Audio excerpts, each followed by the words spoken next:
امروز میخوام در مورد یه تکنیک جالب برای به خواب رفتن آنی و راحت باتون صحبت بکنم.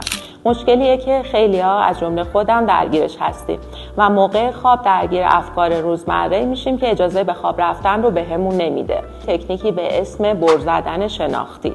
یعنی چی؟ ما با این تکنیک چه کار میکنیم؟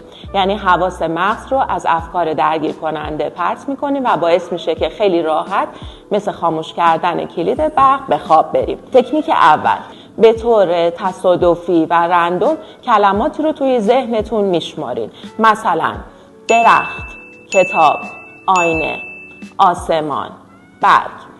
و این تکنیک تصادفی باعث میشه که مغز به راحتی خسته بشه و خیلی سریع شما به فاز خواب برین. تکنیک دوم، شمردن صدای ضربان قلبتون هست.